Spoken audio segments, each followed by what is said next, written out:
आज मैं आपके साथ साझा करना चाहता हूं कि युवाओं के प्रज्वलित मस्तिष्क कैसे महान और उद्देश्यपूर्ण जीवन का कारण बन सकते हैं, जिससे समाज समृद्ध होगा और इसके परिणामस्वरूप देश व दुनिया भी। यह बात युवाओं के तेजस्वी मन और महान चुनौतियों से संबंधित है। मैं आपके साथ अप्रैल 2007 का एक खूबसूरत अनुभव साझा करता हूं, जब मैं ग्रीस के दौरे पर गया था। बात करने के साथ साथ एथेंस में एक्रोपोलिस पहाड़ की चोटी पर चढ़ रहा था। रास्ते में मेरा सामना 150 यूनानी छात्रों के एक समूह से हुआ। वे सभी बहुत मिलनसार थे और उनके साथ मौजूद शिक्षकों ने आगे आकर छात्रों का परिचय करवाया। उन्होंने कहा कि वे भारत के राष्ट्रपति से मिलकर बहुत खुश थे और साथ ही बच्चे उन्हें सुनने के इच्छुक थे। उस पल मेरे मस्तिष्क में उन कुछ महान व्यक्तियों के बारे विचार आया जिन्हें ग्रीस की धरती ने दुनिया को दिया था, सुकरात, प्लेटो और अरस्तु। जब मैंने उन युवा छात्रों को देखा तो प्लेटो के शब्द मेरे मस्तिष्क में गूंज रहे थे। उन्होंने कहा था, राज्य की स्थापना करने का हमारा उद्देश्य किसी एक निश्चित वर्ग की खुशहाली नहीं थी, बल्कि सबके लिए ढेर सारी खुशियां थी। और यह 2400 साल पहले कहा गया था। बिल्कुल इसी प्रकार लगभग उसी दौर में तमिल कवि संत तिरुवल्लुवर ने कहा था, किसी भी देश को बनाने वाले प्रमुख तत्व हैं रोग मुक्त होना, उच्च उपार्जन क्षमता, उच्च उत्पादकता, सामंजस्यपूर्ण जीवन और मजबूत रक्षा प्रणाली। इन सभी तत्वों को तमाम देशों के नागरिकों को कैसे प्रदान किया सकता है। बस इन्हीं विचारों के साथ मैंने अपना मन बना लिया कि मुझे उन यूनानी छात्राओं और युवाओं को क्या संदेश देना है। मैंने धीरे धीरे एक सूक्ति को पंक्ति दर पंक्ति दोहराना प्रारंभ कर दिया, जिसे मैं आमतौर पर भारतीय आध्यात्मिक केंद्रों में सुनाता रहता था। वहाँ जहाँ पर हृदय में पवित्रता होती है, वहाँ पर होती है चरित्र में सुंदरता। जब चरित्र में सुंदरता होती है तब होता है घर में सद्भाव, और जब घर में सद्भाव होता है तब होता है देश में अनुशासन। जब देश में अनुशासन होता है तब होती है विश्व में शांति। सिर्फ उन छात्रों ने ही इन शब्दों को मेरे साथ नहीं दोहराया, बल्कि उस समय एक्रोपोलिस के आसपास मौजूद सभी पर्यटकों ने भी इसे दोहराया और चारों तरफ इनकी ध्वनि सुनी जा सकती थी। मुझे महसूस हुआ कि विभिन्न देशों से संबंध रखने वाले लोग, युवा और अनुभवी दोनों ही अपनी राष्ट्रीयता के इतर कैसे पवित्रता के विचार से प्रभावित होते हैं। हृदय की पवित्रता महान व्यक्तियों, परिवारों, देशों और अंततः एक महान धरती के निर्माण का प्रारंभिक बिंदु है। युवाओं का तेजस्वी मन इस धरती पर मौजूद सबसे शक्तिशाली संसाधन है। मुझे इस बात का पूरा भरोसा है कि युवाओं की शक्ति अगर उसे ठीक से निर्देशित किया जाए तो वह तमाम चुनौतियों का सामना करके परिवर्तनशील मानवता लाने के साथ शांति और समृद्धि लाने में भी सफल होगी। अब हम दुनिया के सामने पेश आने वाली दो प्रमुख समस्याओं पर विचार करते हैं। एक है दुनिया की 7 अरब आबादी में से कुछ निश्चित महाद्वीपों की आधी से भी अधिक आबादी गरीबी रेखा से भी नीचे जीवन यापन करती है। 50% आबादी के पास पीने के लिए सुरक्षित पेयजल नहीं है और गुणवत्तापूर्ण शिक्षा तक कईयों की पहुंच नहीं है। इस स्थिति को सुधारने के क्रम में दुनिया भर के युवा क्या योगदान कर सकते हैं? अगर प्रत्येक शिक्षित व्यक्ति अपने जीवन काल में कम से कम 5 लोगों को शिक्षित करने का बीड़ा उठा ले तो हम निरक्षरता को मिटाने की शुरुआत करने की दिशा में कदम आगे बढ़ा सकते हैं। क्या युवा जल संरक्षण का संदेश फैला सकते हैं? क्या पानी की कमी को दूर करने के लिए युवा लीक से हटकर किसी समाधान के सामने आ सकते हैं? युवाओं का तेजस्वी मन इस धरती पर मौजूद सबसे शक्तिशाली संसाधन है। मुझे इस बात का पूरा भरोसा है कि युवाओं की शक्ति अगर उसे ठीक से निर्देशित किया जाए तो वह तमाम चुनौतियों का सामना करके परिवर्तनशील मानवता लाने के साथ शांति और समृद्धि लाने में भी सफल होगी। मैंने लीड इंडिया 2020 नामक एक आंदोलन का प्रस्ताव दिया, जो एक युवा आंदोलन है, जिससे मेरे द्वारा विशेष रूप से डिजाइन की गई 10 बिंदुओं वाली एक शपथ के आधार पर युवा छात्रों के लिए मिशन है।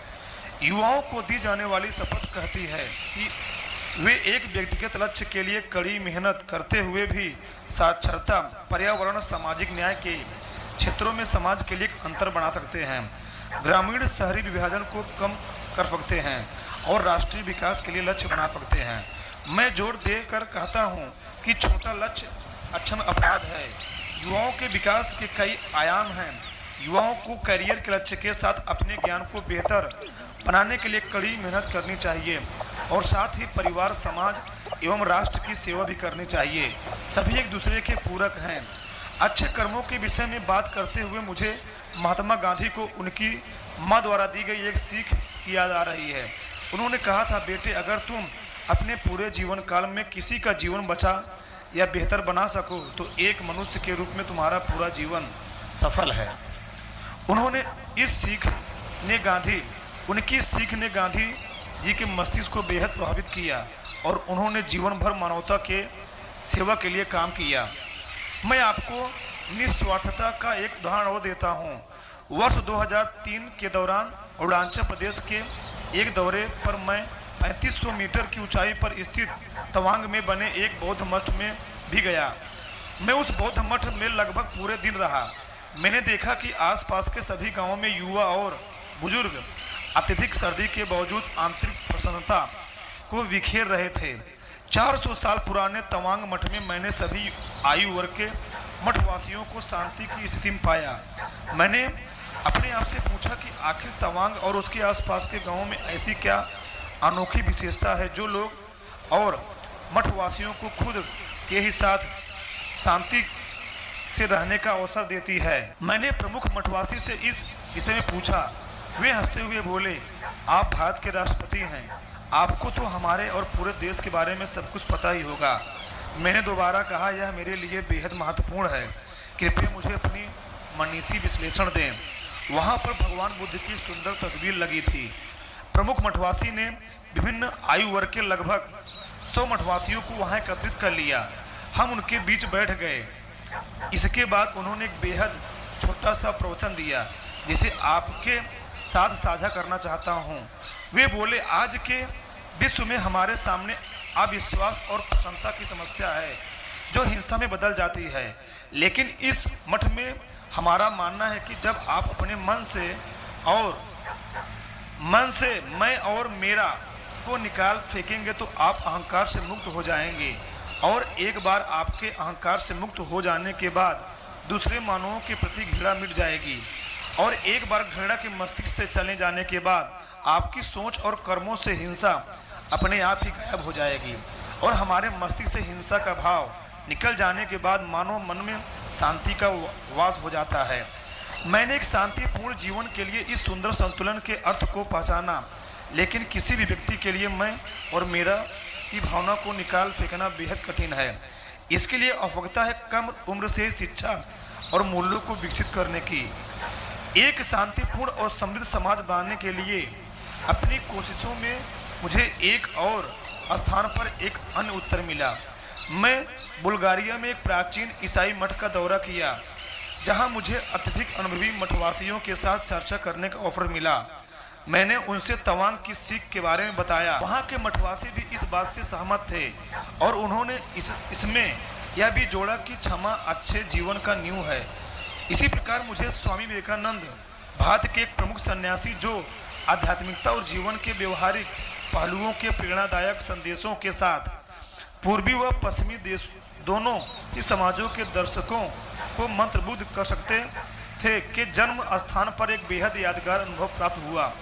मैंने उनके शिष्यों को तवांग के अपने अनुभव के बारे में बताया और उन्होंने भी इस बात को माना कि यह वास्तव में सुंदर है। इसके अलावा उन्होंने यह भी जोड़ा कि हमेशा देने की आदत विकसित करने से शांति और खुशी बढ़ेगी। अजमेर शरीफ के अपने दौर के दौरान मैंने शुक्रवार की नमाज में भाग लिया। वहाँ सूफी विशेषज्ञ ने मुझसे बताया कि सर्वशक्तिमान की रचना मनुष्य को एक और शक्तिशाली रचना शैतान के जरिए चुनौती दी गई है। अच्छी सोच केवल अच्छे कर्मों से ही बनती है। अच्छी सोच के परिणाम स्वरूप प्रेम फैलता है, जैसा कि सर्वशक्तिमान का आदेश था। इन तमाम और अन्य आध्यात्मिक विचारकों का संदेश यह है कि ऐसे ही कई विचार और आध्यात्मिक चिंतन हैं जो धर्म, भूगोल और समय से आगे बढ़कर हैं। यदि हम सिर्फ धर्मों एवं राष्ट्रों के बीच आध्यात्मिकता का पुल बांधने में सफल हो जाएं, तो संपन्नता और विपन्नता के बीच के फर्क, अभाव कारण बढ़ रही अशांति जो चरम पंथ की ओर ले जा रही है, अतीत की शत्रुता एवं लड़ाइयों के अवशेष और शांति व समृद्धि के रास्ते में आने वाली रुकावटों जैसे कई समस्याओं से पार पा सकते हैं। मुझे इस बात का पूरा यकीन है कि समूचे विश्व के युवा सुरक्षित विश्व की थीम पर काम करेंगे। 28 सितंबर 2011 को मैंने हार्वर्ड विश्वविद्यालय और MIT के छात्रों के संयुक्त समूह को लीडरशिप, यूथ और ग्लोबल एंगेजमेंट के विषय पर संबोधित किया। अमेरिका सहित कई अन्य महाद्वीपों से आए 500 से अधिक छात्रों ने मेरे उस व्याख्यान में भाग लिया। व्याख्यान के बाद छात्रों ने 9 समूह बनाए और प्रश्न के 9 सेट तैयार किए। उन 9 सेटों में से 3 सवाल अमेरिकी टीमों से आए, 2 सवाल एशियाई टीमों से और कुछ सामान्य सवाल थे। अमेरिकी टीम ने मुझसे पूछा, जब आपके देश को अपने सभी नागरिकों के लिए शिक्षा, स्वास्थ्य जैसी मूलभूत सुविधाओं की आवश्यकता है, तो फिर आप भारत में मिसाइल और परमाणु बम क्यों तैयार करते हैं? उस सवाल के प्रति मेरा जवाब था, अगर आप 5000 वर्षों के भारतीय इतिहास को पढ़ें तो यह स्पष्ट रूप से देखा जा सकता है कि भारत पर भारतीयों का शासन सिर्फ 600 साल ही रहा है। इस अवधि में हमारे ऊपर आक्रमण किया गया और विभिन्न देशों के कई शासकों ने हम पर शासन किया। अंग्रेज ऐसे शासकों की अंतिम कड़ी थे जिन्होंने भारत पर 300 से कुछ अधिक वर्षों तक राज किया। हमने 90 साल के संघर्ष के बाद अपनी स्वतंत्रता हासिल की। इसलिए इतिहास ने हमें सिखाया है कि हमारे पास पर्याप्त रूप से सुसज्जित न्यूनतम बलों की एक न्यूनतम शक्ति जरूर होनी चाहिए, ताकि भारत कड़ी मेहनत से प्राप्त की गई इस स्वतंत्रता को बनाए रख सके और समृद्धि व शांति की दिशा में आगे बढ़ सके। जब हमारे चारों तरफ परमाणु हथियारों से सुसज्जित देश मौजूद हो तो हमारे पास न्यूनतम बल बनाए रखने के अलावा और कोई चारा नहीं बचता है। यह नीति समान भौगोलिकता वाले सभी देशों पर लागू होती है। हालांकि हमारी नीति नो फर्स्ट यूज की है। निसंदेह भारत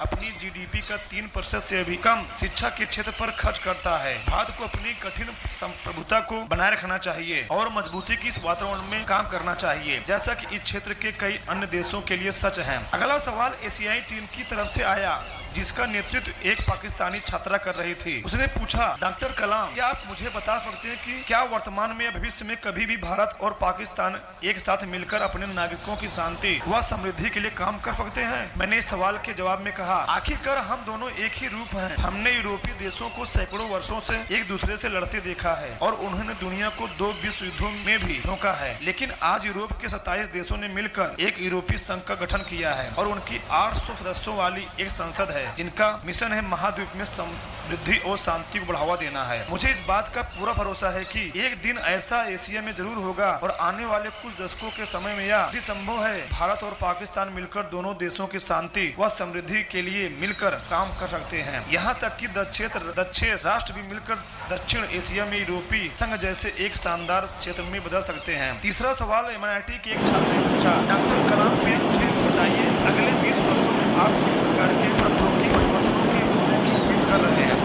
मैंने स्वीकार किया, एक बहुत अच्छा सवाल है और मैंने कहा, वर्ष 2030 तक भविष्य की प्रौद्योगिकी को लेकर मेरा मानस दर्शन विज्ञान प्रौद्योगिकियों के मिश्रण का है कि समाज की भलाई के लिए नैनो विज्ञान, सूचना विज्ञान और प्रौद्योगिकियों का मिश्रण इनमें और निर्माण करेंगे। लेकिन भविष्य में पहले से ही नहीं अधिक दयालु नेतृत्व की आवश्यकता होगी। अब मैं आपको केवल रेडनेस नामक एक पुस्तक के बारे में बताता हूँ। यहाँ मैक्सिको में घटित हुआ एक अनुभव है। मैक्सिको की ला मेसा जेल में दंगा फैला हुआ था। 2500 कैदियों को एक ऐसे परिसर में ठूस दिया गया था जिसकी क्षमता सिर्फ 600 लोगों की थी। उन्होंने गुस्से में पुलिस पर टूटी हुई बोतलें फेंकी और पुलिस ने बदले में उन पर मशीन गन से गोलियां चलाई। तभी एक चौंकाने वाला नजारा सामने आया। 5 फीट 2 इंच की छोटे कद वाली एक 63 वर्षीय महिला अपने हाथों को फैलाकर शांति के साथ उस भीड़ में घुस गई। इसे शांति का तारा माना जाता है और गोलियों की बौछार को नजरअंदाज करते हुए चुपचाप खड़ी रही और सामने शांत होने की अपील करती रही। अब विश्वसनीय रूप से सब शांत हो गए। इस पूरे विश्व में और कोई नहीं, सिर्फ सिस्टर एंटोनिया ही ऐसा कर सकती थी। आखिर लोगों ने उनकी बात क्यों सुनी? दशकों तक कैदियों की सेवा के चलते उन्होंने अपना सारा जीवन उन